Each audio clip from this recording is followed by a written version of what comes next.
Airbus India technology ಸೆಂಟರ್ಗೆ ಬೆಂಗಳೂರಿನಲ್ಲಿಂದು ಉಪಮುಖ್ಯಮಂತ್ರಿ ಡಿಕೆ ಶಿವಕುಮಾರ್ ಚಾಲನೆ ನೀಡಿದರು. ಈ ವೇಳೆ ಬೃಹತ್ ಕೈಗಾರಿಕಾ ಸಚಿವ ಎಂಬಿ ಪಾಟೀಲ್, ಏರ್ಬಸ್ ಇಂಡಿಯಾ ಮುಖ್ಯಸ್ಥ ಜುರ್ಗನ್ ವೆಸ್ಟರ್ ಮಿಯರ್ ಸೇರಿದಂತೆ ಹಲವರು ಪಾಲ್ಗೊಂಡಿದ್ದರು.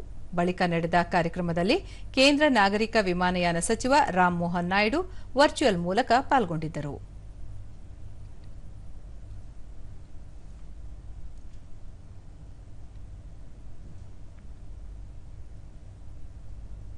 ಈ ಸಂದರ್ಭದಲ್ಲಿ ಅವರು ಬೆಂಗಳೂರಿನ 2ನೇ ಅಂತಾರಾಷ್ಟ್ರೀಯ ವಿಮಾನ ನಿಲ್ದಾಣ ಆರಂಭ ಸಂಬಂಧ ಕೇಂದ್ರ ಸರ್ಕಾರ ಎಲ್ಲ ರೀತಿಯ ಸಹಕಾರವನ್ನು ಕರ್ನಾಟಕಕ್ಕೆ ನೀಡಲಿದೆ.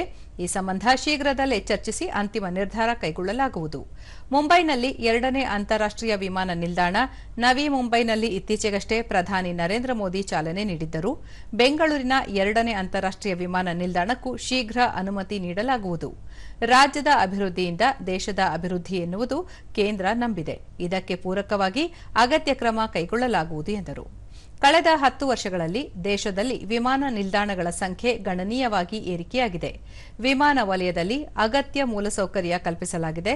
ಅದಕ್ಕೆ ಪೂರಕವಾಗಿ ಏರ್ಬಸ್ ಇಂಡಿಯಾ ಟೆಕ್ನಾಲಜಿ ಕೇಂದ್ರ ಬೆಂಗಳೂರಿನಲ್ಲಿ ಆರಂಭವಾಗಿದ್ದು, ಇದರಿಂದ ಕರ್ನಾಟಕದ ಪ್ರಗತಿಗೆ ಮತ್ತಷ್ಟು ಪೂರಕವಾಗಲಿದೆ. ಬೆಂಗಳೂರು ರಕ್ಷಣೆ, ವಿಮಾನಯಾನ ಮತ್ತು ವಾಯುಯಾನ ಕ್ಷೇತ್ರಕ್ಕೆ ಸಂಬಂಧಿಸಿದ ಉತ್ಪಾದನೆಯಲ್ಲಿ ಮುಂಚೂಣಿಯಲ್ಲಿದೆ ಎಂದು ಹೇಳಿದರು. Further strengthens that position. I look at the campus beyond its infrastructure. It represents the confidence of India. And it represents the confidence that the world also has in India. And confidence in India's talent pool and India's technological capabilities. D K Shivakumar, Airbus India ತಂತ್ರಜ್ಞಾನ ಕೇಂದ್ರ ಆರಂಭದಿಂದ ಯುವ ಜನತೆಗೆ ಮತ್ತಷ್ಟು ಅವಕಾಶಗಳು ಸೃಷ್ಟಿಯಾಗಲಿವೆ. ಬೆಂಗಳೂರಿನಲ್ಲಿ ಜಗತ್ತಿನಲ್ಲೇ ಅತ್ಯಧಿಕ ಸಂಖ್ಯೆಯಲ್ಲಿ 2.6 ದಶಲಕ್ಷ ಮಾಹಿತಿ ತಂತ್ರಜ್ಞಾನ ಉದ್ಯೋಗಿಗಳು ಕಾರ್ಯನಿರ್ವಹಿಸುತ್ತಿದ್ದಾರೆ. ರಾಜ್ಯ ಪ್ರತಿಭಾವಂತರ ತಾಣವಾಗಿದೆ ಎಂದರು.